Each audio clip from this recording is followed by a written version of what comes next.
Technology. I use it all day, every day, non-stop, probably too much, but I'm so glad it's there. I remember when I was younger, my mum would always say, "Oh, you want to live in an instant world." That's what she used to say. Because back when, like, I'm 40-ish, and I used to say, you know what, if only I could just jump online to some special spot, type in what I'm looking for, and all of a sudden it just arrived on my doorstep. And people used to look at me and think, you've lost your mind. Like, things don't happen instantly. You know, life's hard, it's tough, and then, you know, you'd need to find out some information and you'd have to go into the library. Firstly, it takes you 2.5 hours to find the book, and then you find the book and you're scrolling through. 3 hours later, you find the page, you read through the information, you get the information, and you've lost 3 days of your life. Whereas all I wanted was a world where I'd look for the information and it'd appear. And it's almost like, I think technology is a representation of what every human's perfect ideal is, all sending energy into what their wildest wishes are. And then there's a whole lot of smart people, a lot smarter than me, running around trying to create something that makes the world instant.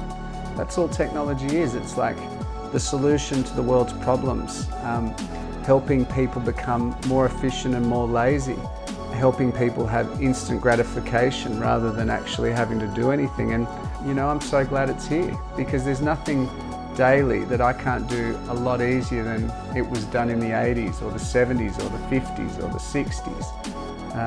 Everything's just instant. It's exactly how I like it. Make a phone call, check an email, order something off the internet, shoes, clothes, anything. The world's exactly how I like it, and it seems to be getting quicker and easier. So I think it's fantastic. It gives me more time to relax, more time to be lazy. I don't have to interact with people when I don't want to. I don't have to do anything. I can just hit buttons all day long. There's always this like conversation about how long do people spend on devices, you know? My kid's spending too much time on his device. Do you ever get off your phone? Blah, blah, blah, blah. And I guess for me personally, I play with my phone a lot. I play with my phone even when I'm not meant to. From the moment I wake up, I'm searching for the first inspirational YouTube clip that I can listen to as I go for a 7-kilometer jog. You know, people say you spend too much time on your phone. I argue, like, back in the day, I had to order a tape off some midnight show, Tony Robbins, big cassette, stick it in my Walkman, put my big earphones on with 10 packs of batteries plugged into this thing just to go for a jog and get something inspirational into me. Whereas today, grab my phone, hit play. So I'm straight into it, straight away in the morning. I think the general consensus in the world is we spend too much time on the smartphone. I'm permanently attached to mine. Back in the day, I don't know if you've ever seen that picture of what it used to look like, but our phone is more than just a phone. Our smart device is a mobile phone. It's our computer, way of sending mail. It's our music, it's our CDs, our tapes, our videos, it's everything. So I mean, for us not to be on it would be strange to me. I think back in the day, you know, just because I'm sitting there reading a magazine, is that any different for me sitting on my phone looking up the news? So how long do I spend on my phone? I think it's permanently attached to me. It wakes me up. It's always with me. And I like it. I like my phone. You can see, I like arguing the fact that technology is good. Like, I don't like people that say it's shit. Technology has absolutely changed how we communicate with each other. Again, I'll always refer back to the 80s because that's what I know, and the 90s. If I wanted to play with Sam up the street, I didn't even know a Sam, but if I did, you know, I'd grab this big thing called a telephone. I'd have to find one in the house, and that's if my parents weren't on it. I'd pick it up and I'd listen to see if there's anyone else in all these other phones that were in the house. And if there was no one there, I could ring Sam. And the chances are of Sam's parents actually answering the phone were they're probably not that good. So I can't speak to Sam. which was disappointing because I was lonely and I wanted to play. But the thing is, today, my daughters or my sons get on their smartphone, they send a text or a message to their friends and they instantly reply. Do you want to play? Yes, I do. Boom, see you in 5 minutes. Bang, done. So communication's got quicker. Some people always argue, oh my God, it's changed how we communicate. We no longer get together. We no longer talk. I think if anything, we speak more. You know, in COVID is a perfect example. Like, we're locked down, we can't go out. If you take that back, 100 years back, we'd all be stuck in isolation, never to have human interaction unless, well, we wouldn't be able to talk to each other. So we went into full isolation last year. We're not allowed to go out of our houses, but I was talking face to face to more friends and family than I've ever done in my life, via Zoom, via the technology that we have around us. So I can phone someone, I can email someone, I can text someone, I can send a message on Messenger, WhatsApp. Like, there's a million different ways I can communicate with people today. So compared to how it was in the past, it's just, if anything, it's amplified our ability to talk and communicate with whoever we want, globally, not just locally, and made life just a breeze. So it's pretty amazing when you think about it. I think because of how easy the smartphones made our lives, and the amount of stimulation it can give us, and the variety of what its purpose is, you can quite easily spend 24 hours a day on your phone. And I'm guilty at sometimes of pretty much feeling like that's all I do, whether I'm working on it, researching on it, watching the news, watching a movie, trying to communicate with someone, just looking at it for the fun of it. Then there's social media.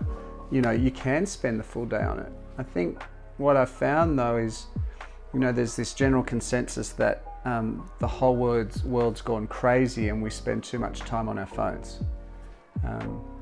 I genuinely would argue the fact that if we go back 50 years, you jump on the train and there'd be a guy next to you with a paper spread right across you, and he's got that in front of him for the next hour and a half. He'd jump off the train, he'd be still walking with it, he'd sit down at his desk at work, he'd open up a magazine, then he'd need to do some research, so he's in a book. I don't think anything's really changed from that fact. I think people always stared at stuff and did stuff. We just happen to have so many different things on our phone now that it appears we're doing a lot, and we're just brainwashed by this device. So there's this stigma about how much time you stay on your phone, and I think it's right. I think it's kind of back to the 80s again, 90s, when we spend a lot of time on our computers or our Macs. How do you limit it? Well, you go back to basics. You kind of, you get out, you put it down, you go for a run, you go for a walk, you get back to nature, you start doing things, you go to a park. But I personally don't think that the world's changed that much from what it was. I think it just looks like, because we can do 20, 30 different things on one thing, it always looks like we're attached to that one thing. Whereas before, when you used to look around, you'd see people doing all kinds of things, mesmerized by a book, by a magazine, by a newspaper, on their telephone, on their computer, playing Sega Mega Drive or Nintendo. So when you grab all of that and you put it all together, we're kind of the same as it was. So how do you limit it? Same way you would have limited it in the 80s. You'd say to your kids, or you'd say to yourself, you know what, I've probably been reading this book for 8 hours, I should probably put it down. I've been reading the newspaper for 3 hours, I better put it down and do some work. I've been sitting in the library all day, I should probably go home. So I think it's just general common sense and healthy living is the thing that limits screen time. The only thing that I'd say is, why are we limiting it? Why do we think it's that bad when, if I go back 10 years, I was doing the same thing, I just did it differently. I think screen time, and not to overdo it, I think, 100%, but that's like the same would go for, some people work too hard. Some people sleep too much. Some people do all kinds of stuff compulsively. I think getting on your phone first thing in the morning and the last thing at night before you go to bed, I don't know where I've read it, but somewhere it's like, you shouldn't do it. And I think it's probably the case, but I still do it anyway. You know, like who doesn't want to kind of check their emails first thing in the morning, or have a look at Instagram at like 5 o'clock in the morning, or have one last look at some random video that you accidentally ended up watching, which takes you into a rabbit hole at 11 o'clock at night, and it's like 12 o'clock and you're like, I better go to bed. So that's what actually happens. What should happen? I'd say it's, if I reflect on it and think about it, it's probably the worst thing to do. I think any stimulus, whether it's a coffee, exercise, doing something crazy in the middle of the night, or whatever it is, I mean, you're never going to come home and just go to bed. I think, yeah, screen time is in that kind of stimulation category. It's probably like having a coffee. It probably does affect your sleep. So yeah, you probably shouldn't do it. But smartphones are addictive. So are the things on them. So I think, you know, human nature is, whilst we shouldn't do it, we do it. I wake up, as much as I'd love to sit there, pray, sing Kumbaya, I end up levitating towards myself, my smartphone, snoozing the alarm potentially, or stopping it. Next thing I know, I'm checking my emails, my text messages. But yeah, all in all, it shouldn't be like that. But that's where it's at the moment, and it's a good thing to think about. How do you limit it? Don't know. Self-discipline. That's probably the thing. That's the only thing that limits anything. Good routines, good healthy habits. Getting up in the morning and going for a run. I do that, but I check my phone first. Going to bed, you know, unwinding. I do that.